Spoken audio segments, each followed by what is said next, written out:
Welcome to the first round of the ESR RLM Series Winter Invitational. This is a battle between Redline Motorsports and ESR Racing. With me in the commentary booth is Travis Wallace. Say hello. Howdy, howdy.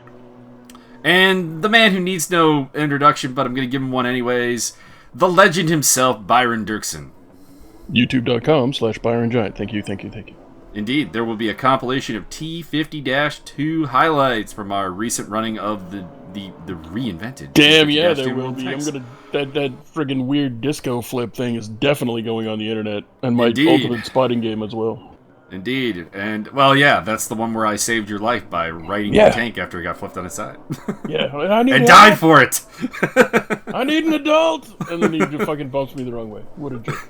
I couldn't see which way you're facing. I am Mike Magasevich, and we are here to comment on a 60-minute race around Road America. Right now, we are in the qualifying session, and we're going to walk through this, and we're going to introduce you as much as we can to some of the drivers, and call the action as it happens. Currently leading the practice round, we have Enrique Huevo Servas.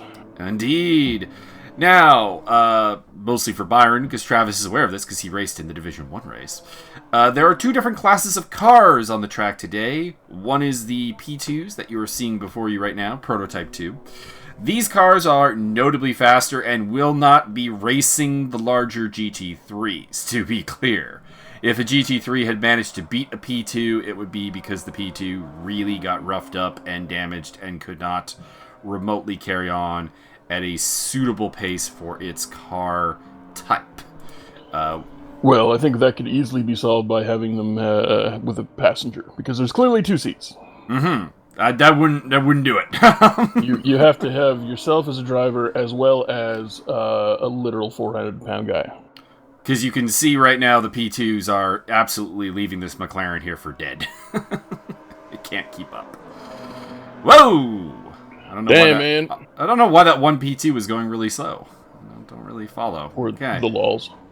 Enrique has put up a purple first sector. Purple meaning the fastest sector for the class. So when you're driving, you want to see purple, and if not purple, you want to see green, because that same thing goes for World of Warcraft. Yeah, pretty much. And actually, World of Tanks. Correct. I think there could be a potential for a large crossover audience here if marketed correctly. Indeed. We can go this on literal color commentary. Huh? That's racist. It's only racist if we have cool nerd here. I mean, only if we make fun of him for the obvious reasons. I mean, because he's funny.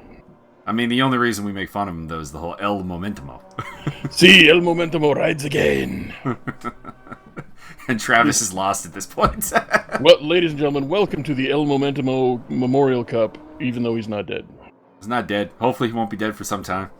That is correct. Well, actually, let's be honest. Let's hope the career of the inspiration for El Momentamos is dead at some point in the near future, because he's a terrible announcer. Enrique is coming across the line to complete a timed lap, which will put him in first place, because I believe this is the first time lap we were seeing in the qualifying session. And indeed, I believe I am correct in stating that. If I haven't seen it, it's new to me. And here comes Edward Gonzalez, looking to take second place in the P2s. Can we just, he can just be Gonzo from now on? I thought you were going with the Speedy. Oh, right. My boy, Speedy Gonzalez. He clearly is going to win, even though he's American. Although Rick Martel probably close second. Your lack of faith in Rick Martel is amazing.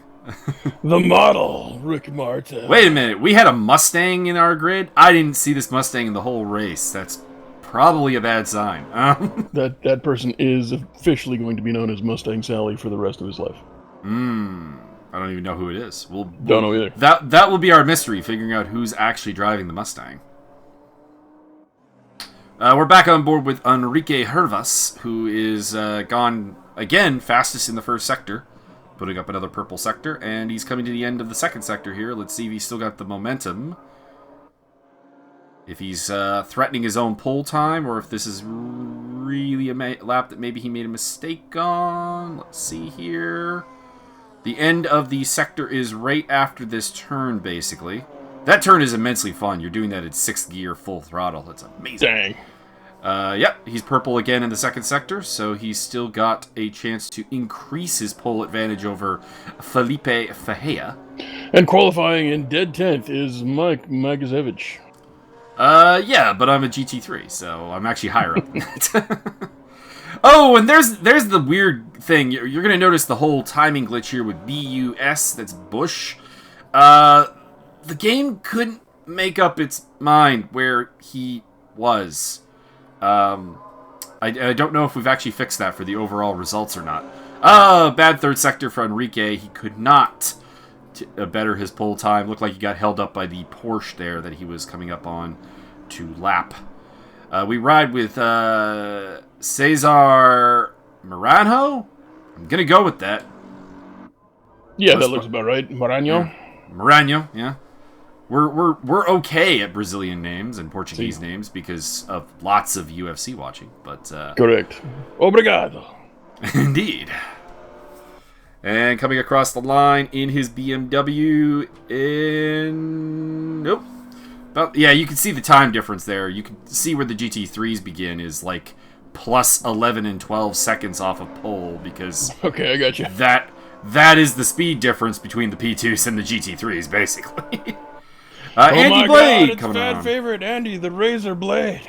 Indeed. In the Audi R8. Wonder why he went with the old school R8. Because old school is best school? Oh, no, that's the new one. Oh, okay, I was going to say, if I'm not mistaken, the old one is a little bit quicker in a straight line. True, but the new tracks that we're running this season, straight line speed's going to be important. Yeah, but I think if you're choosing a car based on the track selection we have, you're just not picking an Audi. That's quite true as well. Because I don't think the Audi is going to be one of the stronger cars this season. I think if you're looking for a strong car, you're looking at the Bentley, the Cesar is running. You're looking at the Mercedeses. We have a couple of those in the pack. The Camaro, of course. Can I just say that I've come up with 3 different nicknames for Jake Sorak? Let's hear him. We got Jake and Bake Sorak. Okay. We got Jake Sriracha Sorak. I'm not sure why that popped into my head. I like that one. We also have Jake the Snorlax Sorak. I'm going with the Snorlax. That's my favorite. There you go. We ride with Felipe Fajea, who's on a personal best, but not a pole time by the looks of it. He is about 1 second off of pole, but he does have 2 green sectors, so this should be his new fastest time. Is he one of the Pitbull brothers? There we go. That would be Patricio and Patricky Freire, not Fajea. I mean, it's kind of close. Yeah, but there's a number of Fajeas in MMA that we could use the link here. You'll be known as Felipe Fertata Fajea. Speaking of cars that will be strong for this series, you can see Cesar is running the Bentley, which we just talked about. Bentley Continental, very fast in a straight line. Not a great handler, not great in the turns, but... I was going to say, weren't those things heavy as shit? And here is one of the fan favorites, or at least one of Byron's favorites, Steve the Carman! Carman and the Masters of the Universe! Wearing the Gulf oil skin, he's totally going to win. You guys can't stop him. He got the Gulf oil skin. Rick Martel is not running the Gulf oil skin. That is stunning. Disappointing, Rick. That's not model-like behavior. Doesn't look like Steve's got anything on this lap, though. His second sector has eliminated his personal best time, and he's now 2.3 seconds off pole. I doubt that he will be able to challenge the front row at the moment. I'm surprised for the LMP2 class, we're not seeing more of the Daytona prototypes. Yeah, Those were very popular. Yeah, we didn't have many Daytona prototypes. I think Felipe is the only Daytona prototype actually on the grid. I think we only had the one. There are more signed up, but they did not elect to attend. In the meantime, let's see here. So GT3's pole position is the 9th place car. That's where the GT3s start. I believe we have 8 P2s, and then the rest of the field is GT2s. Or GT3s, I should say. I'm not even going to try and say that name. Azar. It's Azar Alamori. We'll go with it. When the moon hits your eye like a tire from the sky, it's Alamore. And that's why they pay me the medium dollars. The medium dollars. Yeah, you can see that Bush, who is down in 26th place, as stated, is probably about second in the GT2s. He will start last, spoiler, but he definitely had more pace than his grid position will eventually indicate. Couple of cars have not yet posted times. And you can see that Bush is flying up and down the charts because that's what he does. Azar coming across the line, setting a personal best, and up to 4th place he goes. So good lap for the Swede. One of these days, I'm going to do one of these commentaries as a total gimmick. I'm going to pretend that it's NASCAR and not understand why there's so many corners. Well, NASCAR has corners. You have to pretend it's an they got NASCAR 2. Is. No. They have road courses now. That's not true. It's not terribly exciting to watch NASCARs on a road course. I'm just going to say that right now. They do have them. Can we just, plot out a course? Make it GTA style, where you plot out a course in a city and don't tell anybody? That I would watch. That'd be much better TV, I think. Dennis Meisner from Denmark going 5th quickest. And we pick up Andy Blade, who's on a couple of personal best sectors. Can he improve on his position of 19th? Or 20th now, actually. And he does. Up to 13th he goes. And that is P4 amongst the GT3s, actually.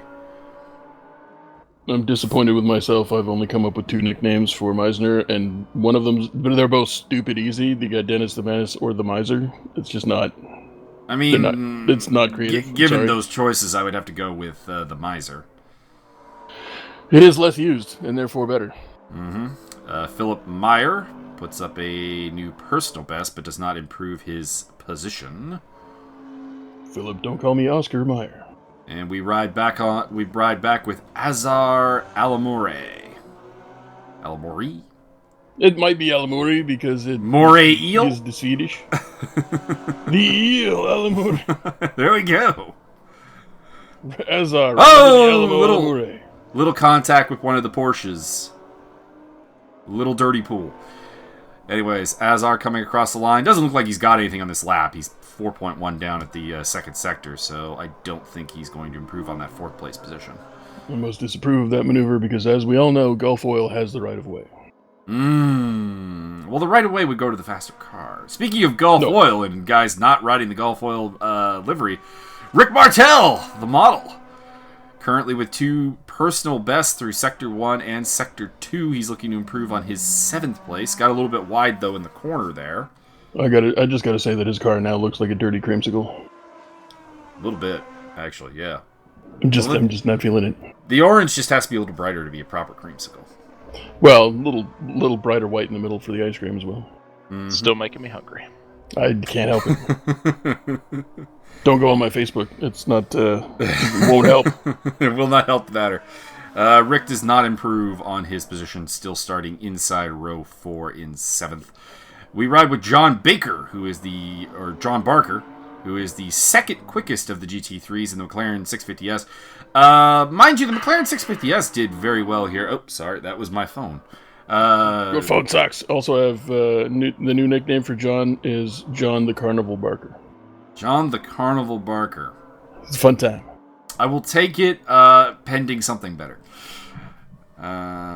And he comes across the line. John, beware of dog. Looks like a new personal best, but not actually. Oh no, actually, he took pole.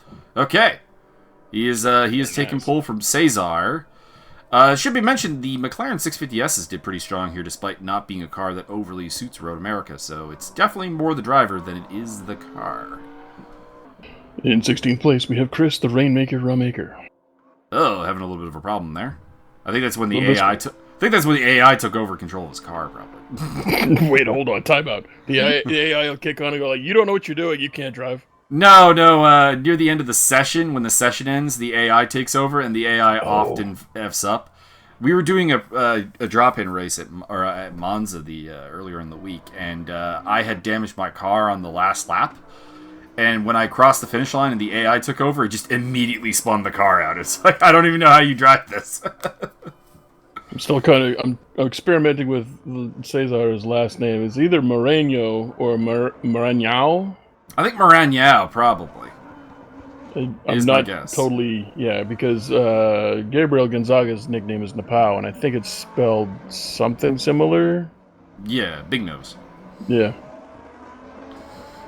And we're in the 5-minute warm-up.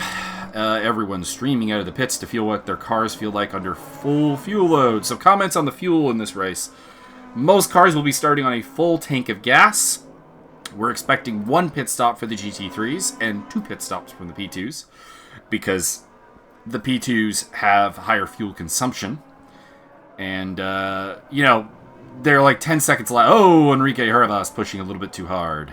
Too many huevos.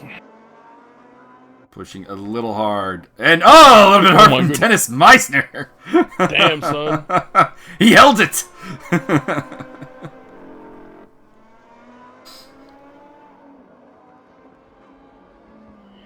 Oh, he's Danish. Or is that's the Danish flag, isn't it? That is the Danish flag, yes. Yay! He's a Viking.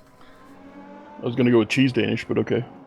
I mean, Viking, cheese Danish, both of these are good, but you're just making Travis more hungrier. Yeah, that's the goal. What does Travis Wallace's breakfast look like? Travis, would you care to answer that question? Not much of a breakfast man. Oh, not much of a breakfast man. Mine's coming out of cans. I'm very much a breakfast guy, but it's pretty standard bacon and egg stuff. I usually skip breakfast, but I do have a big old tub of protein powder that I can just shake up. If I skip breakfast, my workmates will regret it, because I will be exceedingly grumpy by about 10 a.m. I'm usually grumpy anyway. Mind you, the lady beside me tends to order way too much for her breakfast from the lounge we have at work, and she ends up just giving me bacon. So you have a lounge? We have a lounge. Damn. Mm-hmm. It's a separate business that literally rents part of our top floor. Can they open an office here? There's one in Surrey and Fort St. John. I will totally pretend like I know what I'm doing for a long time. They could give me a management position and I would just tell people to do the things. Whoa, pile up. We missed the pile up there. Looking back at the times from the qualifying, it looks like there's a big spread across the field. Well, I think there was generally a much larger spread in the D2, D3 race because, of course, one, we have 2 different divisions competing here, and therefore, much more extreme time differences. Extreme. Which you usually see because, like, if you go to a normal race, like one of our normal races, like the front of the grid is pretty close together, pretty tightly packed. But when you get to the back, it's like guys who are like, 1 spot behind, but are like 2 to 3 seconds slower a lap. So he who shall not be named. He who shall not be named. Yes. Yeah, that's what I was getting to was a big spread, but there's pockets. Looks like there's going to be a lot of small groups of cars racing pretty close. A lot of those qualifying times were pretty close to one another. Mm-hmm. So we should have some good battles here, even if the field gets a little spaced out.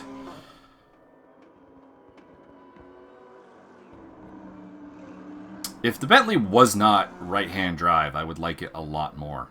Just my general note for the day on the cars. I would totally agree with you on that point.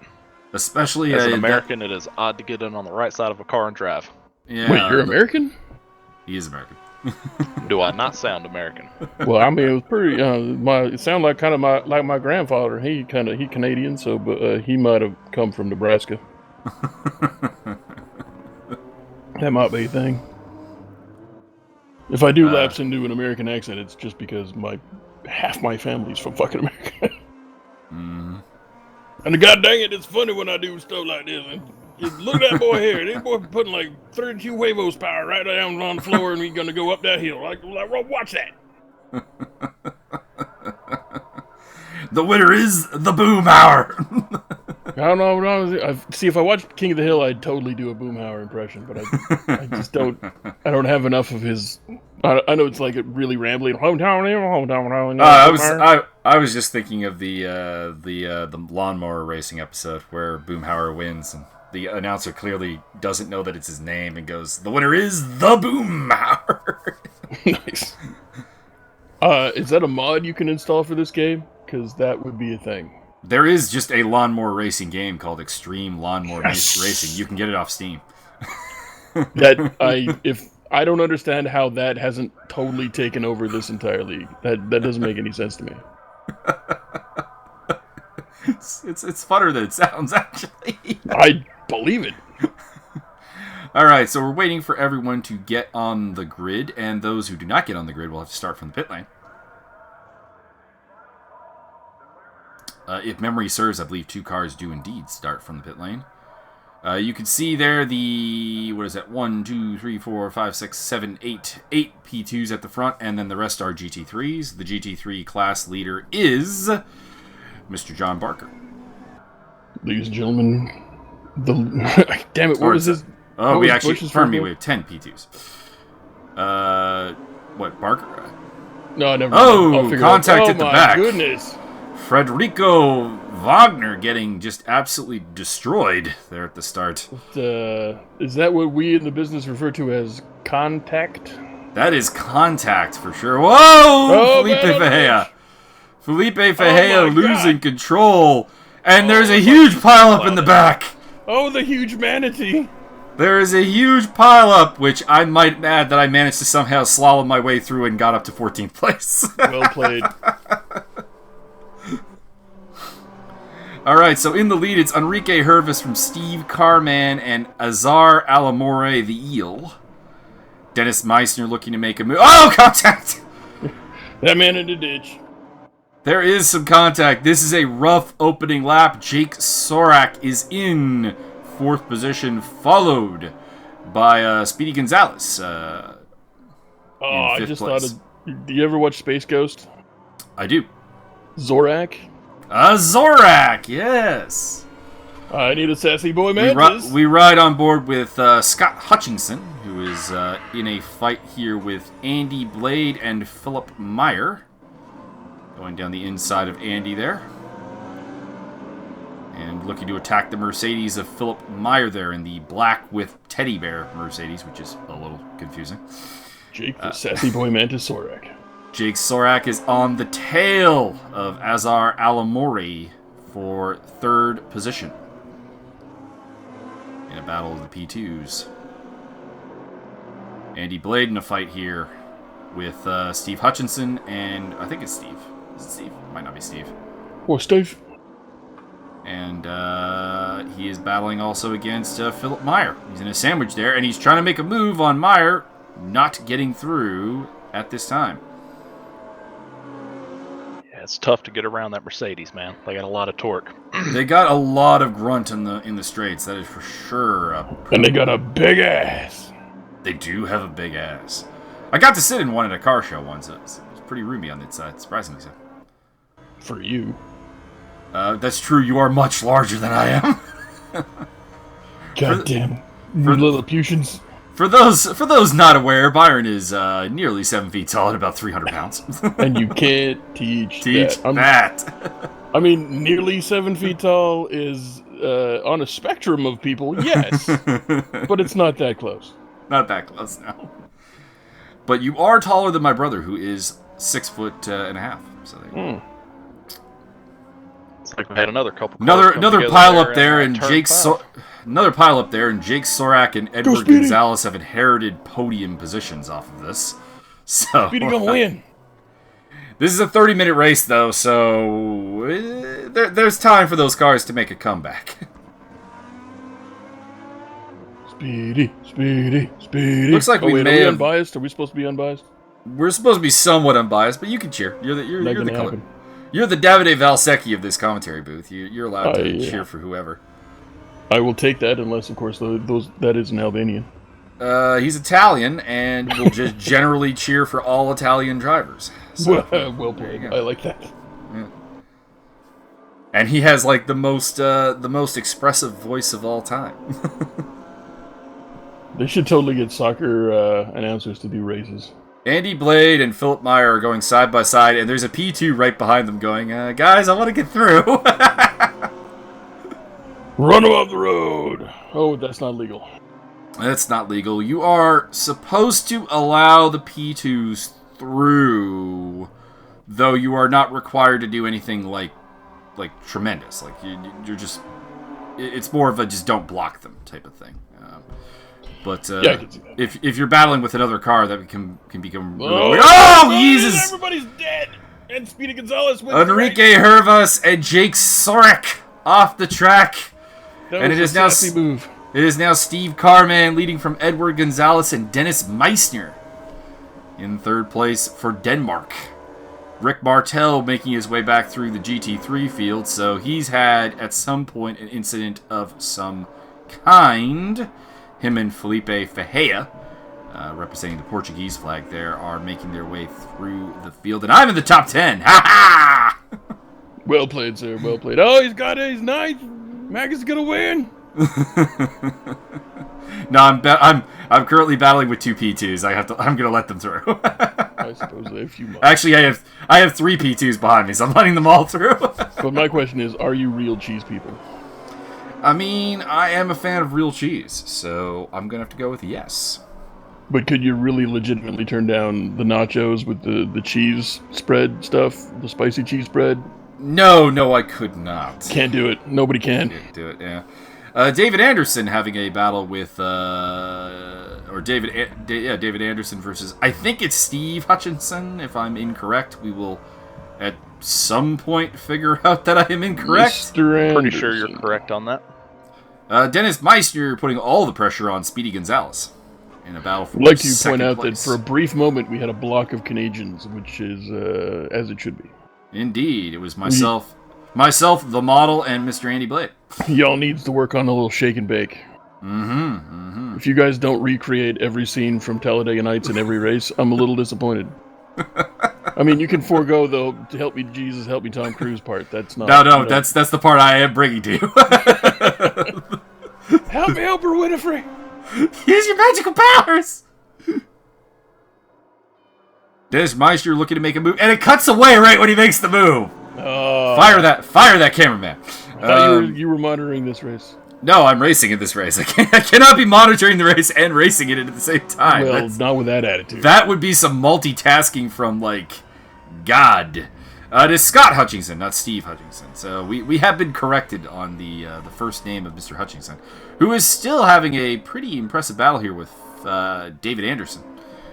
This battle, he's going to be able to do it in the straight line, though. Yeah, no, Porsche versus Mercedes in a straight line. I'm betting on the Mercedes on that one. That's for sure. There is the Mustang. Go Speedy, go! I think it's John Pacha who's in the Mustang. I'm going to throw a massive spanner in the works, and I insist that Scott Hutchinson from the UK, or Britain as it were, be known as Irish Scott Hutchinson. Oh, I feel like that might cause a problem. I don't think he'll be too happy with that one. That's all. If I can stir the pot as much as possible in that little triangle. Because if he's from England and his name is Scott and his nickname is Irish, I can't do anything else. He is still on the tail of David Anderson, but we're coming to the part of the circuit where the Mercedes comes into its own, the very grunt, happy portion of the circuit, and I just don't think the Porsche could necessarily compete there. Not that the Porsche is lacking in speed; it's a very fast car. But I may end up eating my words here as Anderson made a little mistake, and we go back to Edward Gonzalez chasing after Dennis Meissner in a battle for second position between the Radical and the other P2. What is it? It's a DMP or DPM? Which is it?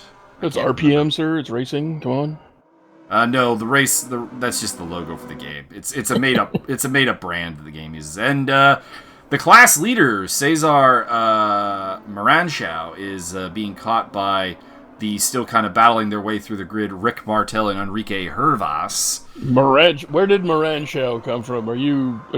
I'm going to cast my net as wide as possible, sir. I can respect that. At some point, I will get the name correct. You pronounce it every way you can. One of these has you will be correct. One of these has to be the correct pronunciation. And just call him the Macarena, and we'll live with it. Whoa, okay, that's too far. Go Speedy go! Edward Gonzalez still in third place, and he's raced a quiet, incident-free race. So nice. Might I bring to light that clearly the cyborg is cheating. I mean, come on, you can't. Be... Steve the car man is cheating. Look how fucking far ahead he is. You can't. He is not human. Clearly the cyborg. We've established that he's a cyborg. Disqualified. Black flag. And I'm actually interested in this because I'm in the green and black car battling with Andy. Get him! Get him! I'm gonna dull the blade. Those who are aware of my driving skills are going to be aware that Andy Blade is going to leave me for dead. I mean, I wasn't going to say it out loud. I am Division 3 for a reason. I saw that somebody on the Discord was commenting, wanting to know if I was... I don't know if it was a direct question if I was commentating on a Division 1 race, but I mean, if you would do better in your job and come down to Division 2 and 3, I would definitely commentate on yours. He's giving you incentive to sandbag everybody. Just finish dead last in all the D1 races, and you too can have Byron as your commentator. If you want to send me a link to a video of a race, I will send you an audio file back, but you might not like what you get. There's no guarantee that you're gonna love it. I will make up narratives in the race that don't exist. I recalled Andy leaving me for dead, but I'm making him work for it. It looks like. Also, anybody who plays Rocket League as well wants to join our club, you can feel free to show up. Nope, someone off the track. Unless your name's Jeff. I think we've lost 2 cars, because I'm guessing that Brise and Zatoni, the 2 cars that are down 4 laps there, are probably crashed out at some point. I can't imagine that 12 minutes into the race anyone's been lapped 4 times and is legitimately still running. Wait, the French guy's name's Britain? I think they were caught up in the T1 incident on lap 1. It could be the case, yeah. I'm talking about the French guy's name's Brittany? No, Brise. Oh, Brise, my bad. Mm-hmm. They call me the Brise. Or Brissette. It's Brisset. I'm going with Brise. I'm gonna go with Brise. Yeah. They call me the Brise. Enrique Hervas is all over the back of the lone Daytona prototype, Chevy Daytona prototype of Felipe shake and Fajea. I think we also discovered that the Daytona prototypes might have some kind of advantage when it comes to fuel consumption, which is a bit weird because they're heavier. So I don't know. More momentum. Could be. Edward Gonzalez still not letting Dennis Meichner get away. So good battle for second place, even if Steve the Cyborg Carman is just absolutely running away with the race right now. I was going to say, motherfucker has extended his lead another 2 seconds. You can't. He's up to 15.8. Yeah. He can't keep getting away with this. His cybernetic implants must be examined by the race officials. He just locks his... He's got a servo motor in his knee. He just locks it down and... Enrique Hervas, probably the fastest man in the field. Might be the guy who can answer the cyborg, but he made a couple of mistakes early on and is still battling with Felipe Fajea. Looks like some traffic playing a role in the Meichner versus Gonzalez fight for second place as they are lapping their way through. His first name is Andy and his last name starts with a U. I'm not going to try to go any further on the pronunciation of it, to be honest. That's racist. It's like, okay, I'll give you a thought. I haven't seen the name since the race, but I think it's like Unitaki or something. So The Unitard. So we'll see how that goes. Again, if I butcher any of your names, I apologize, but feel free to message us with actual real pronunciations phonetically, and we will totally try and get them right. We'll try and get it right in that case. But if you are entertained by our mispronunciations, we're just going to keep doing it. Hey, I got the Albanian name right that I thought I was not going to get right when we did commentary earlier, or when I did commentary earlier in the season. Also, if you feel free to spell your name in Cyrillic, because that's easier for some of us. It's not easier. I haven't used the Cyrillic alphabet in like 20 years.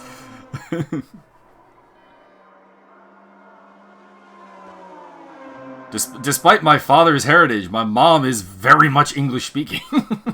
Word. Edward Gonzalez still putting the pressure on Dennis Meissner for second place, and early pit stop for Dean Reimers, the Echo Hitman. Oh, if memory serves correctly, he got a drive-through penalty for speeding in the pit lane when he started the race. He was one of the cars to do the pit lane start. I believe both of them actually got penalties for speeding in the pit lane, so it's probably a bad idea to start from the pit lane. Meissner's got a little bit of room to breathe now from speedy Edward Gonzalez. I would just like to point out that Carman has extended his lead another 2 seconds. Indeed, it is up to 18.7 19. It's getting bigger. Yeah, 20. We just had a wiggle there from Meissner. Mm-hmm. Lost the spot. Meissner loses a spot to speedy Edward Gonzalez, who's now going to try and track down the Carman. In the meantime, Anderson versus Hutchinson. This is becoming like a 10-round classic heavyweight fight at this point between the Porsche and the Mercedes. Get him, Gulf Oil!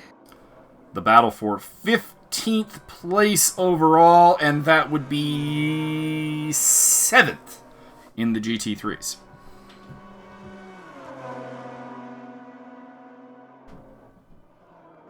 Just trying to figure out where the blade was. Like, I can't find. There is. He's right in front of me. Yes. Well, I thought he was closer than that, though. I'm not sure why I missed it. Mm-hmm. Still leading the GT3 class is the Bentley of Cesar Moreno. I like that. That sounds right. That sounds MMA. That does sound MMA. We're going to go with that one, I think. That passes the MMA smell test. Mm-hmm. In fact, I think there is a guy in the UFC right now with that last name. Is it Jose Moreno? No, that's a soccer manager. Yeah, same thing. Football for you, those of you in Europe. It's the kickball, not the hand egg. Yes. Meissner's still putting the pressure on Gonzalez. Well, not still putting the pressure on, because Gonzalez, of course, recently passed him, so this is more reapplying the pressure. Looking to the outside. And he got the pass done, and the camera turned away. Oh, dang it. Fire the race director. This is the worst. This is the worst. Oh, no. Gonzalez got him back. Yeah, go Speedy, go. Edward Gonzalez versus Dennis Meissner, by far the most interesting battle on the track right now, although it should be mentioned that Moreno and Martel have the exact same gap, so they may be running side by side. Also, Enrique Hervas making the move on Philippe Fahe. Oh, no, that's Alamore for 5th place. Meissner still putting the pressure on Speedy Gonzalez. Every time someone goes around that corner, I'm just worried that they're going to hit the wall because, spoiler alert, I mean, that is a term where I have hit the wall. Little rubbing is racing. Meissner going down the inside. I'm not really sure if P2 should be rubbing. Oh! Lord have mercy. Lord have mercy. That's probably why there shouldn't be rubbing between P2s. Because bits are going to fly off. Pretty much, yeah. They're held together with tin foil and spit. Dennis Meissner is still running in 3rd place. He's had a couple of contacts, and the battle will continue as they're coming up to lap 1 of the GT3 cars. I want to say that it is Oh, it's the Bentley. It's Cesar Moreno. Is it? Oh, you got a little fishtail. Oh, he's What no, a that's save. that's a BMW. Pardon me. What a save! What a save! David Anderson still is now behind Scott Hutchinson. So Hutchinson has gotten the Porsche past the Mercedes. Any guess where that would probably have happened, Travis, as a somewhat track expert on this course? I'd say probably turn 1, since we were looking at 5 and 6 there. Turn 1 is a heavy braking zone. I know the Porsche would have the advantage there. Yeah, the Porsche is a sweet breaker. Ironically, those were the two cars I raced in Zero last season. I was in the Porsche for Wednesdays and the Mercedes for Saturdays. So a battle of my two loves. Although I didn't really care for the Porsche. David Anderson is being left for dead by Scott Hutchinson, pretty much. That gap has already opened up pretty considerably. Although maybe it was letting the P2 that is coming through there lap him. May I just point out that Carman has opened up another 2-second lead. He's up to 22 seconds ahead of Edward Gonzalez at the front of the pack. Go, Speedy, go. Dennis Meissner still running in third place, but no longer as close to Edward Gonzalez after their contact. He seems like he is the faster car, but doesn't seem to have quite the ability in the knife fight when everything's in close. Philip Meyer is under pressure, perhaps? Under pressure. From, I believe that's Mike O'Leary in the Audi. Oh no, he's in a BMW. Who's the? Oh, okay, it's got to be someone he's lapping, because there's no Audi near him in the standings. I would like to point out that Rick the Model Martel is currently in 8th place. He is currently in 8th place. That is unfortunately last amongst the PT2 or the P2s, because the car behind him is where the GT3s begin. So in this case, if you are last, you are still first. Well, you're 8th if you're last, I guess. It's the inverse logic of Talladega Nights. The gap is once again growing between the car man and Edward Gonzalez. Correct. I think maybe the car man is gonna do like an aerial fuel drop or something, so he can just like he'll have like a B2 come swooping in and just aim at my gas tank. Just aim at the gas tank. Maybe he's got a little refueling nozzle on the front, and he can do a little slingshot on the refueling tube. Mm-hmm. It's possible. I'm wondering, now that this battle for P2 has spread out a little bit, I'm wondering if they'll be able to work together to close that gap, or if they're going to continue to battle if they get back together.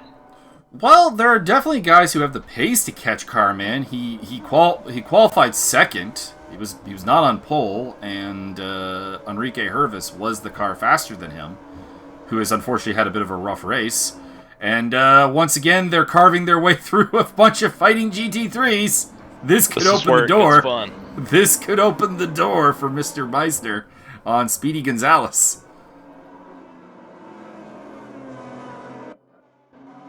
Speaking of Enrique Hervas, he is all over the back of one Jake Sorax. The sassy boy mantis. Mm-hmm. So if he can make short work of Mr. Sorax, perhaps he can start to reel in. That would actually be, I guess, the interesting thing. Once he gets past Sorax, if we look at the gap between Carman and Hervas, would probably be... Whoa! Oh my god! That was a bit of a hip check. Sassy indeed. Sassy Edward Gonzalez loses the position anyways to Dennis Meissner, and Enrique Hervas makes his way past Jake Sorax into 4th position.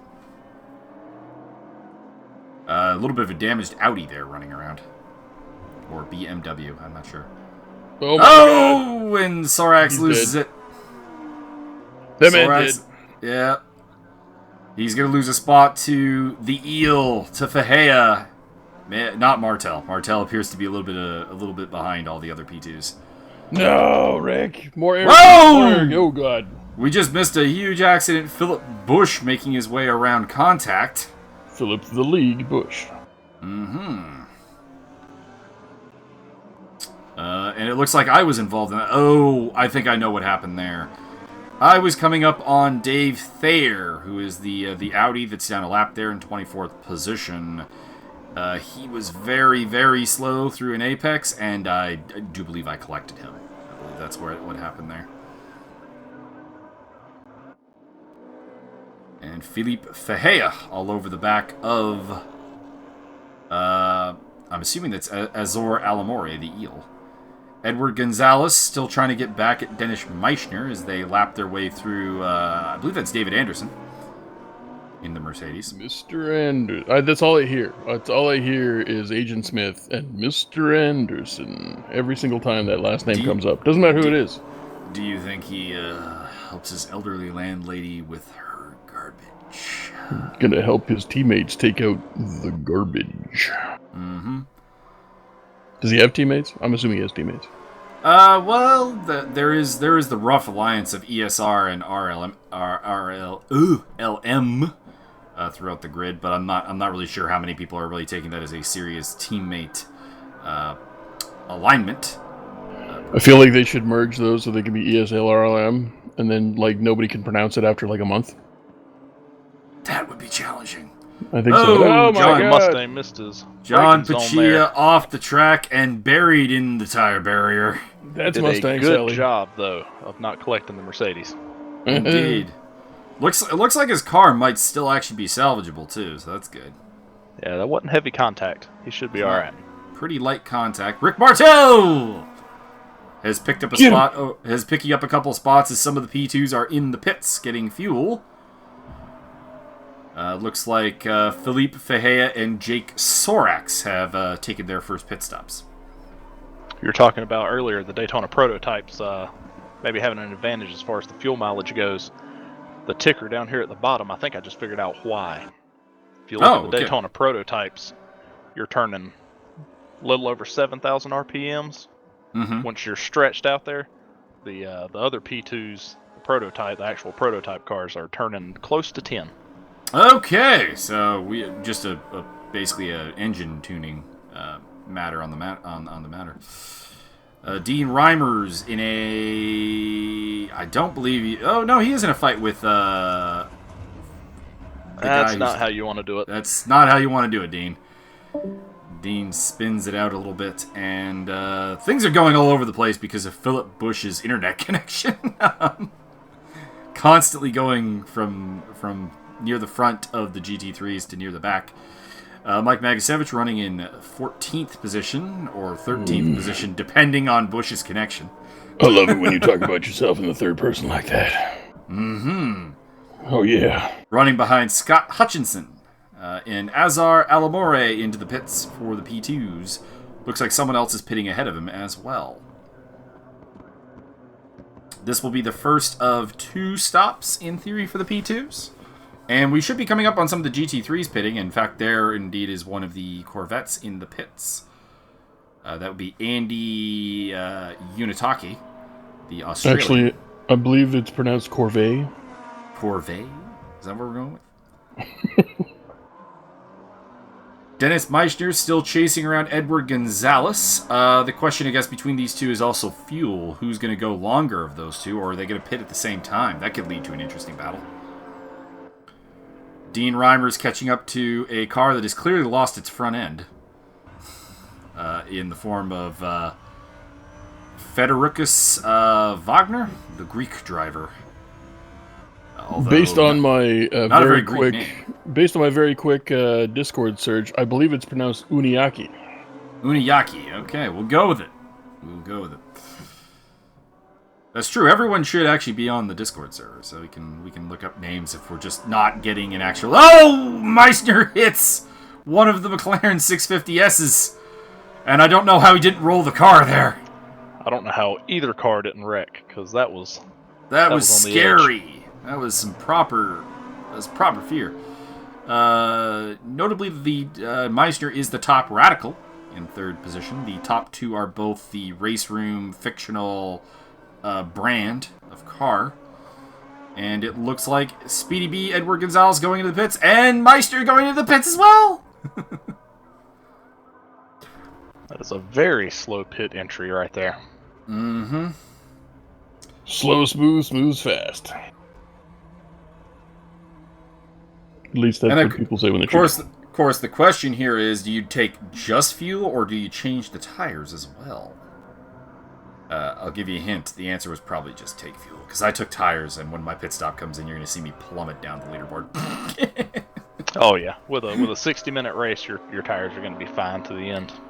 I think in hindsight, I probably would have still replaced the left front. It was getting a little bit beat up, but I probably would have only replaced the front tires instead of all four at the very least.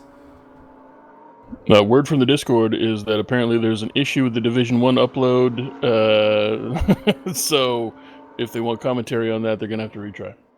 Yeah, I noticed that there was no thumbnail on that video, which made me think that there was a problem there. Apparently there was a giant error, probably with YouTube. Mm-hmm. Enrique Hervas in 4th position. Actually, now in the lead is, it looks like Steve the Carman and company have all pitted. Go, Huevos! Give it the beans! He's still got to make a pit stop, though, so I think he might be the last GT or P2 that is not pitted. So I think we've seen the Carman in, I think we've seen Alamori in, we've seen Meissner and Gonzalez in. Meissner, by the way, appears to have beaten Gonzalez off pit lane. Sorak is pitted, Fajea is pitted. Martel, I hope, is pitted because he's dropped down to 13th position. This would highly suggest that he's been in the pits. Jake Sorak in a fight with Dennis Meissner. Sorak made a lot of ground up in the pit stop sequence because he was nowhere near Dennis Meissner beforehand. Gulf oil off the track. Alert, alert. Come on, Speedy. Mm-hmm. Whoa! Philippe Fajea cut some grass in the Daytona prototype, that's for sure. As Speedy Edward Gonzalez looks like he may have made a bad pit stop because I think he's lost all contact with Dennis Meissner at this point.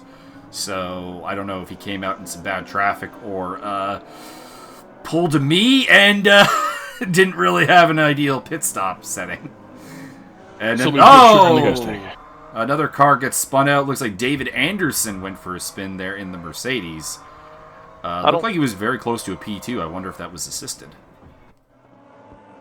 Would like to point out that I'm a little disappointed that I don't get to say Darcy the Syndrome Parkinson like all day today. So, how did Darcy do in the D1 race, Travis?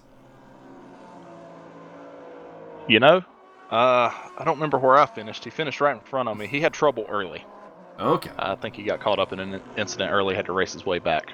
Looks like Philippe Fajea has gotten a little bit of damage on the side there. If we get a close-up view of the left-hand side of his car, there's looks like there's some crumple damage to his car. Wonder if that will impact it in any way. John Barker getting lapped by one of the P2s there. He's in 14th position overall, which would put him...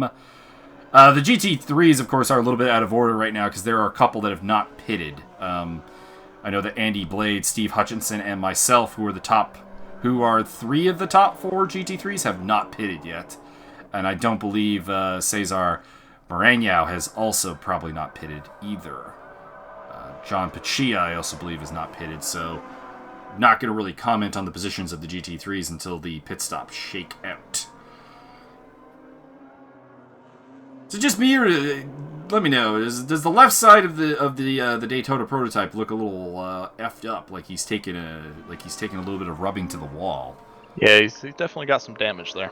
Yeah. Listen, he was born like that. We just don't talk about it, okay? God, jeez, little sensitivity. He is on the tail as Speedy Edward Gonzalez in the battle for 5th position here in the P2s. He is the lone Daytona prototype in this fight. You said the Daytona prototypes were quite common in D1. Did they do notably well, or are the D2, D3 guys probably best avoiding them? I'm not sure. I didn't do any testing in it. And I just know that I saw several of them on the track in our race. Whoa! Someone is very far off the track there, and Dean Reimers will happily pick up a position over. I believe that was Mike O'Leary losing the plot there for a moment. Dean the Death Machine. Dean Reimers in his signature orange, white, and black Audi. Zero Racing fans will be very familiar with this car. He is the current holder of the Zero Silver Cup. I guess I have to cheer for that guy because it's BC Lions colors. It is BC Lions colors, yeah. Orange and black attack. Mm-hmm. Could also cheer for Mr. John Barker, who's also got the BC Lions colors. John the Carnival Barker. Mm-hmm. Andy Blade coming out of the pits there, so he has made his pit stop. So the GT3s yet to make their pit stop are Scott Hutchinson, I believe Cesar Moreno, and that might be it. I think the other GT2s or GT3s have all made their pit stop, and I believe all the P2s have made their first pit stop as well, including Huevos. Yes. No, Huevos is not. Yes, I was going to say he's doesn't mathematically make sense to me. Also, I could have sworn that Alamore went into the pits, but judging by his position there, I don't think he did. Yeah, so I'm not sure if that's a replay ridiculousness. I was about to say another word, or if that looks like a pit to me. So it looks like Hervas is in the pits now. So we'll see where he comes out in relation to Steve the Carman. I'm thinking he may have pit early on his first stop. I'm not sure that he could do 25 minutes on a tank of fuel in those cars. It'd actually be 35 minutes at this point.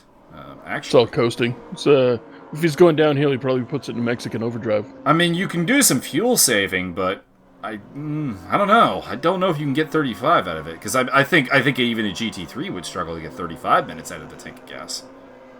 Because I know I was one of the late pitters and was running quite low on gas. I don't think I made it much past the 35-minute mark.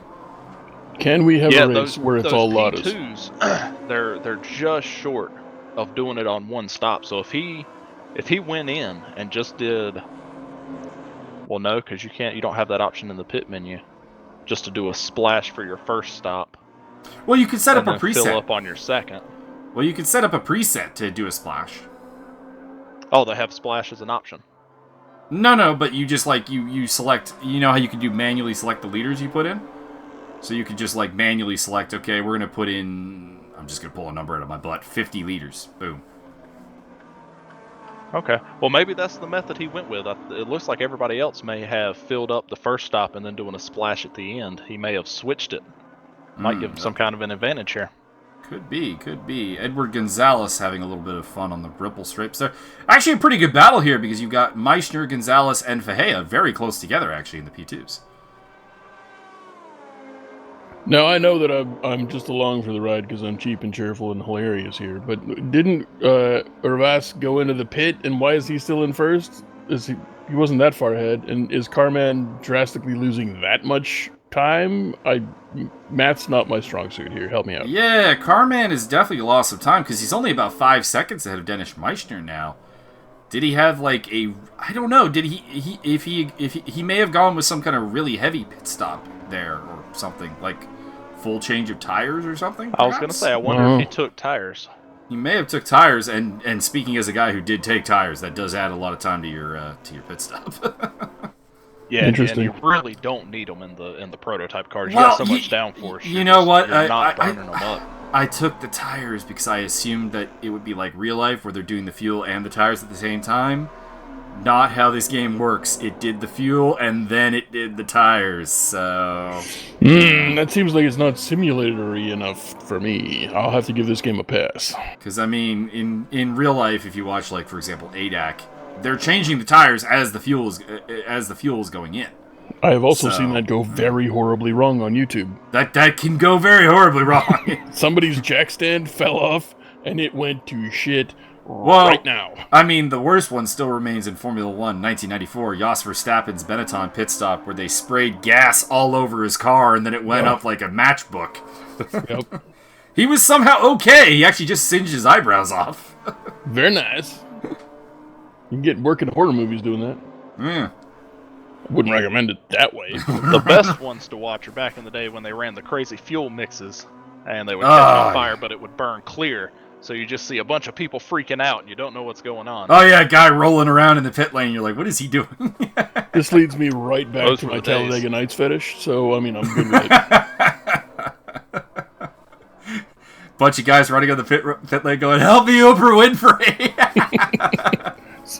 Now, it's a little bit morbid, but can we get an audio transfer onto the old video? I think that needs to be a thing. It might work. I'm sure someone's done it, actually. It's gotta I was happen. going to say, the internet's a wonderful place. I bet it's out there. Go, Speedy, go! Speedy's up to 4th. Speedy is put in the the fight pressure on. with Dennis Meissner. He's in 4th because I think, gentlemen, I believe we've lost the car man. I don't see him. Wow. The cyborg I do has not run out of see- power. I do not see Steve, like the top, it's now just the top 7 are P2, so we've lost a P2 from the mix. And I'm not seeing I Steve don't the car see man. him on the board at all. No, we not got a even a little bit. disconnect. We have lost Steve the car man. Huevos is in first! Huevos is in first place, although we're a little confused at how he got there. So Mathematically, I don't understand what's going on. mathematically, we don't really understand how he did a pit stop and came out in first place. We are assuming that he did a very light pit stop and has a very long one to come. It was the souffle of pit stops. Either that or conspiracy theory time. Him and Azar Alamore were the only two that didn't take tires. I bet you Another just possibility. hacked it. He's one of them super hackers. He just went in there, changed all the parameters. Well, I'm just noting that like 2 cars made massive jumps in the pit stop sequence for the P2s, and I'm wondering if they're just the only 2 that didn't take tires. Since they're the only 2, I'm thinking they probably took a light fuel load for the middle stint here, so they'll be pitting. And They'll be losing pitting, that they'll be time pitting back. first, is your thought? Yeah. So you're saying there's a chance. Go, Speedy, go! Go, Speedy, go! Speedy is under pressure from Felipe Fajea in the Chevy Daytona prototype. El Fertata. Now I'm making myself hungry. Are you happy? I'm fine with it. In the meantime, Dean Reimers has picked off another 2 cars, so your BC Lions attack car is moving through the grid and is now up to 17th. Black attack! Or 18th. Again, depending on where Philip Bush is at the time.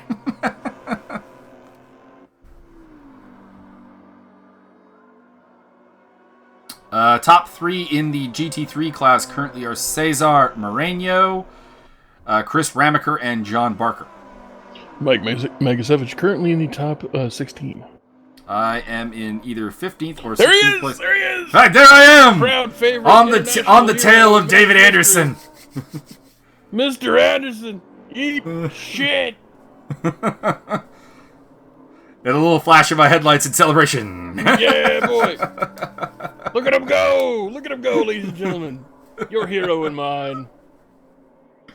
Minty fresh, as always. Oh, we're looking at something else. Go, Speedy, go! We're looking at Speedy Gonzalez, our other hero. Man of On the the- people. On the tail of Dennis Meissner. Have these 2 literally been fighting with each other since lap 1? Yeah!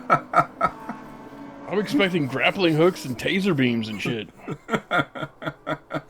They're going death race style at this point. You can burn me, you can shoot me. But you can't kill me.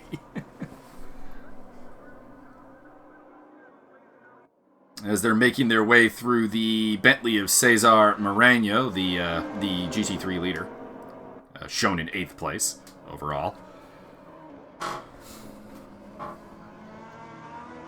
I must say that the gaps on the screen are not tremendously accurate because showing Moreno is on the lead lap still, and he is not. He's being lapped.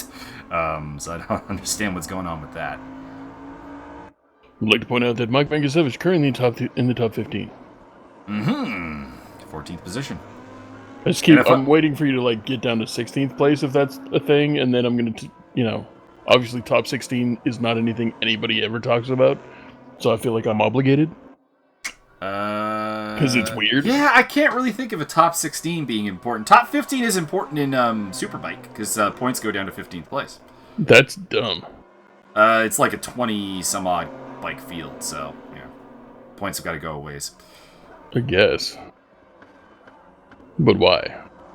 I mean, why did points have to go down to anywhere, really? I mean, that's... If you're not first, you're obviously not winning. It's pretty much arbitrary and reductive logic, really, when it comes down to it. Correct. After we're done this, I might go watch Rush again. It's good. We got two McLarens going head-to-head. Are these both... I believe these are both 650Ss. I'm not an expert at telling the difference between the McLarens, to be honest. But I believe these two liveries are both 650s. And this is John Barker. Sir, we're not trying to talk about people's weight, okay? It's the car model, not their weight. John Barker making the move on Chris Ramaker for second place in the GT3 class. Rainmaker! Edward Gonzalez has moved up into third place. It looks like Alamore has pitted again. So it looks like your theory there is perhaps correct, Mr. Wallace, that they went with really light fuel loads. But Philip Fejea moving up into third place and taking the position off of Edward Gonzalez and moving on to the podium in the Chevy. We have not seen Hervis come in, though. He is still way out in front with about a 42-second lead over second place Dennis Meissner. At this point, I just assumed that Huevos was hacking. You're going with the hacking theory on Huevos. He deleted the car man. He deleted the car man. And it keeps jumping ahead. He's teleporting. Whoa, Philip getting a little out of shape there. What happened to Edward Gonzalez? He's dropped way back. Dang. Philip Fejea must have had a moment off camera with some issues. Philip Fejea coming up to lap the Porsche of... At a guess, that's Simon Bauer, the 17th place Porsche. But that would just be a guess.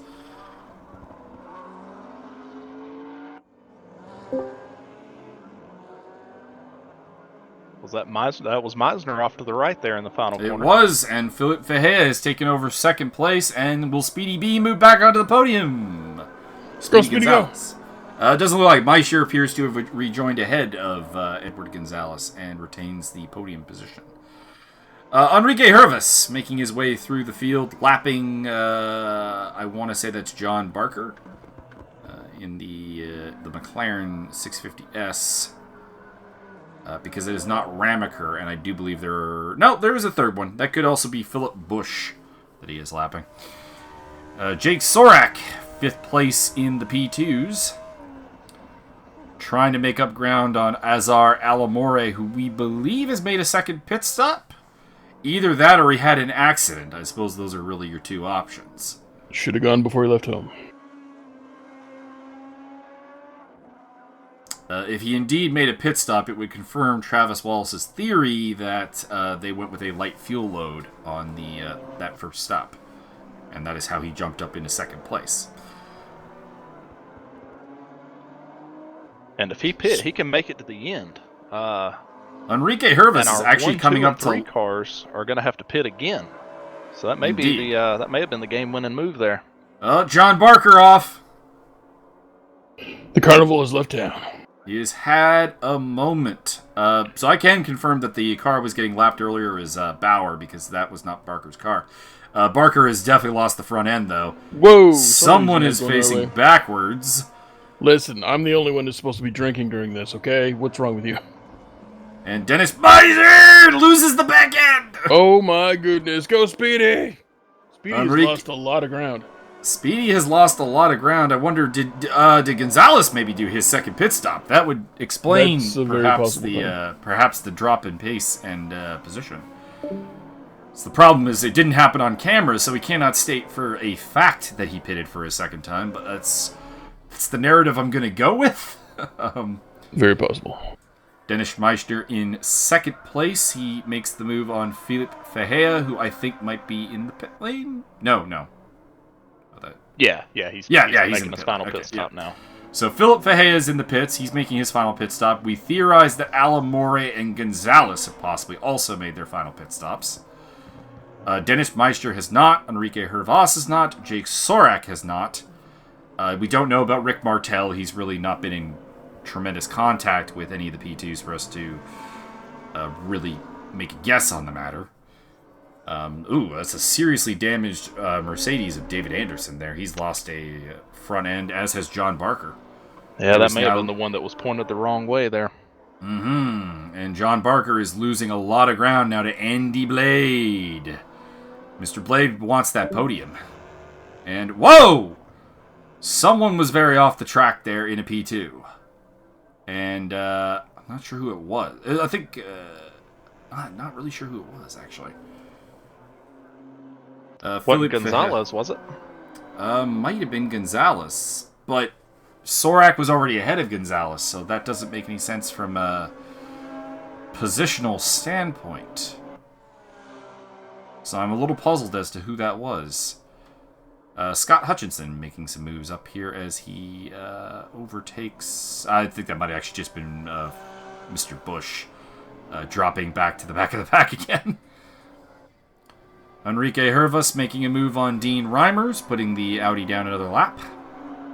I've had a weird error with my video. Somebody give me a timestamp. We are at 1 hour, 10 minutes, 31 seconds. We are watching me drive around. As much as I enjoy being on camera, there's not really anything happening right here. I'm picking up a spot over John Barker, who's in the pit lane, but that's the extent of what's going on here. I may be a little bit ahead of you guys, but, that just gives me an opportunity to be funny.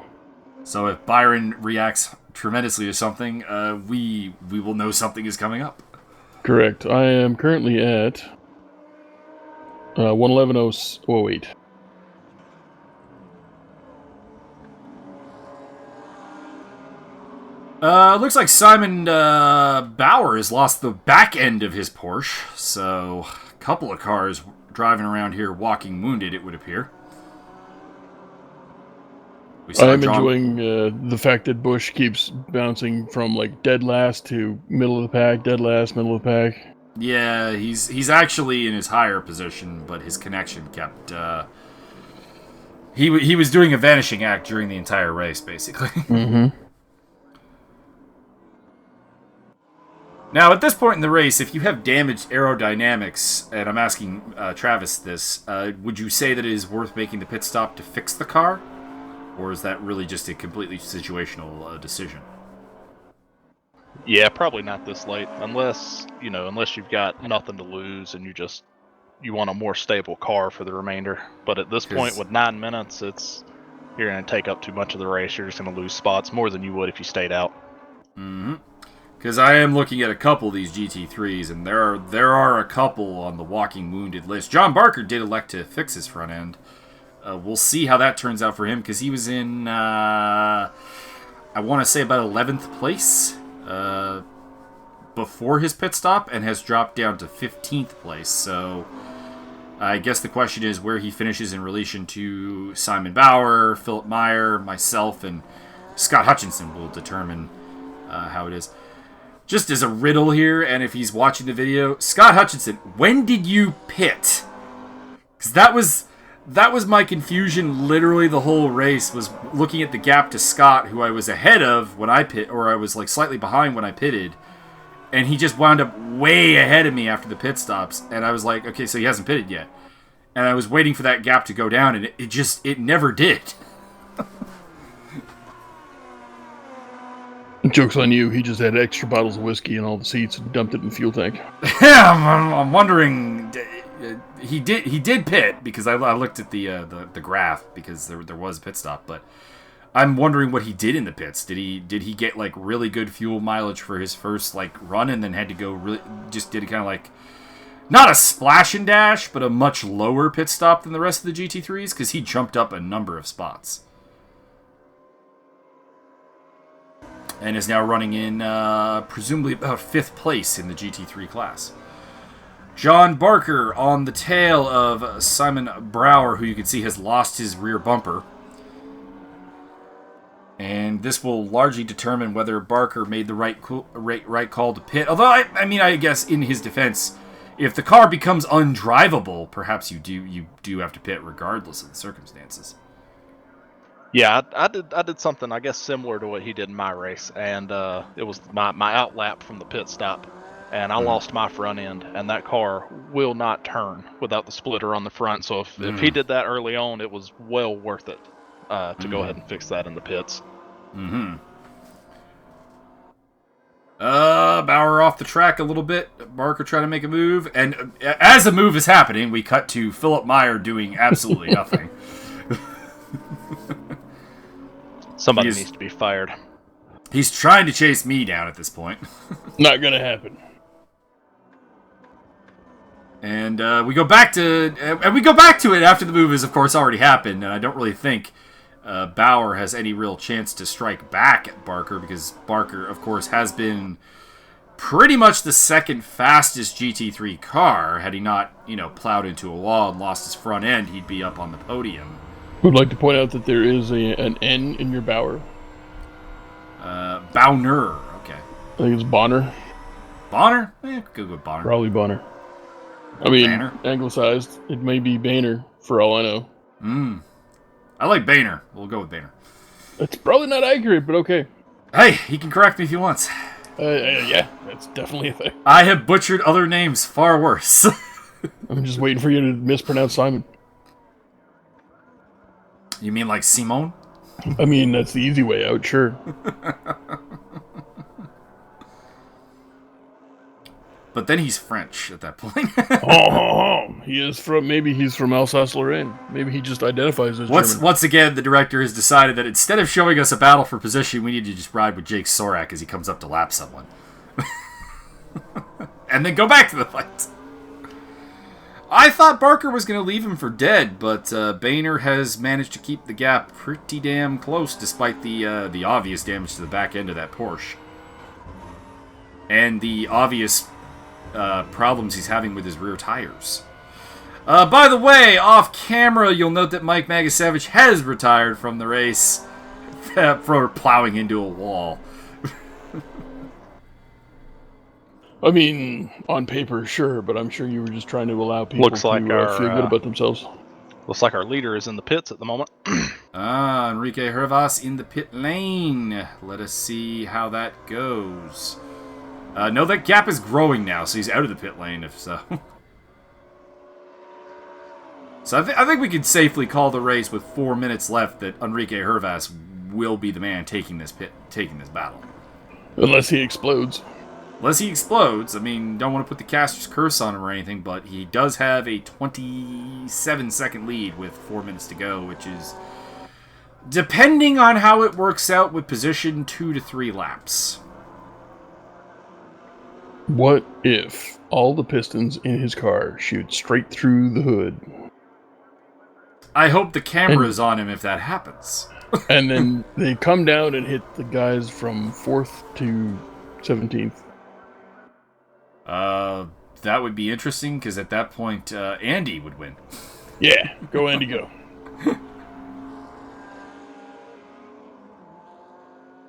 We're spending a lot of time following Simon Boehner's progress here, and I don't quite understand why. Because... no offense, Simon, but I don't quite understand why we're following you. German bias confirmed?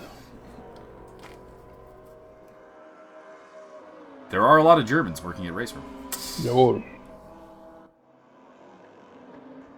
How do you think I got this job? That's true. That's true.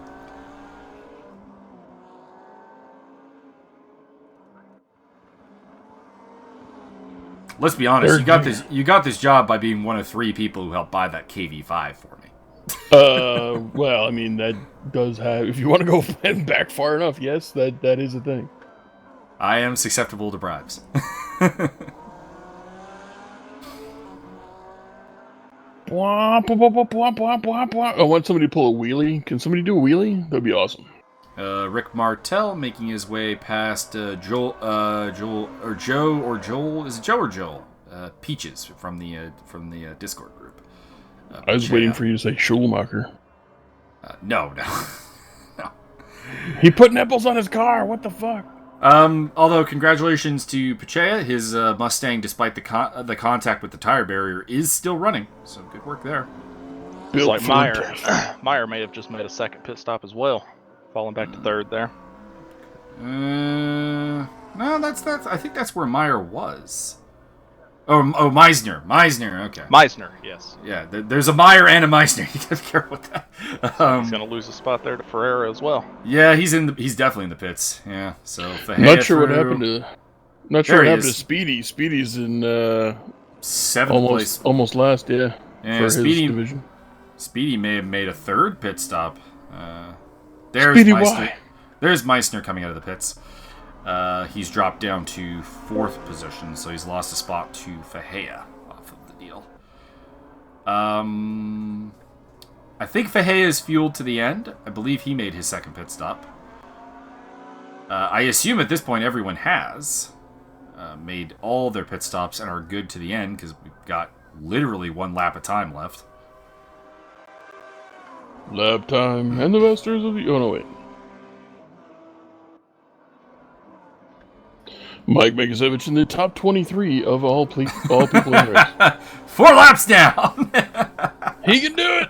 Oh, top 20. 5 laps down. Yeah. I am a little bit annoyed that even at this point, I was technically still ahead of Wagner, the 20th place car. He was down enough laps that I was still technically ahead of him. But because I was not running, I will be classified behind him. I'd like to point out the fact that even though the Greek Freak is currently the last place in the entire race, he still is racing better than me. That's true. We have lost from the race at this point Brise, Zatoni, Thainer, Magasevich, and Carman. And the Masters of the... Oh, sorry. 5 retirements at least so far. I believe there was also another retirement who just is not appearing on our charts here. I believe there were 27 cars at the start. And as you can see, Steve Carman is not appearing on our list anymore, so it could be we've also lost a second entry as far as the standings are concerned. Joke's on you. He's so far ahead, the game doesn't even see him anymore. I mean, that would be the irony. If Steve Carman was actually still out on the track and just lapped everybody. I have seen someone win a race by lapping everyone on a pub server a couple times. Yikes. In fact, I did it once, but I was racing against Jeff and... Me? No, it was the monkey guy that was on my league team. I remember his actual name and not his gamer tag. It's kind of amusing. I do not recall. Ryan D'Souza was his actual name, and then... Let's hunt him down and expose that motherfucker. Just randomly casting shade on a guy right now. I was going to say, you probably laughed... The 1 hour I played this game, you probably laughed me about 17 times. Yeah, probably. Not good at the simulated racing, not at all. But I can talk about things and sound like I know things, so that's why I'm here. I mean, it is the one game that Jeff might actually beat you in. No, I mean I definitely practice. that would get you to play the game. You have to prove you're better than Jeff. Yeah. I mean, I know I'm better than Jeff, so it just has to be... It's, on paper, that has to, This might be worth a test run at some point. Yeah. I do believe at this point the race is over. We're just waiting for the final standings to pop up here. We are at the 0 seconds, and the fact that all the gaps are going down suggests that at the very least Hervis has finished the race. And we are just waiting for the confirmation of the results. And, of course, where Philip Bush actually finished the race, because it's either 11th or 21st. I think there's something detrimentally wrong with Speedy's car, because he is way, way, way back. Yeah, he even lost a spot to Rick Martell, who, and no offense meant to the model here, a good buddy of mine, was not really anywhere in this race. He is very attractive. He is. Simon Boehner coming across the line. So basically we're just waiting for everyone to cross the line. A number of cars are finished. This is John Barker and Simon Boehner coming across the line. I was going to say, is he intentionally zigzagging and fishtailing for fun? I think he's intentionally zigzagging and fishtailing. Fair enough. I enjoy the style points. Simon Boehner is a quality driver. I would not Yeah, he's slowing down, so he's under AI control. But could he win the entire race in reverse? So we'll wait for the final results here to give you the rundown, but it would appear that Hervas has won the P2s and Moreno has won the... or Moreno. Shall I go through all the pronunciations? Moreno? He appears to be the GT3 winner. There we go. Final results have Marinator. popped up. Hervas winning from Alamore, Fajea, Meissner, Sorak, Martel, and Gonzalez in P2. The top 10 in GT3, Maranya, Ramaker, Blade, Hutchinson, Meyer, Barker, Boehner, Anderson, Pachea, Reimers, and Uninaki? Was that what we were going with? Uniaki. Uniaki. Probably something to do with fucking sea urchins. Mike O'Leary and Wagner rounding off the running cars with Steve Carr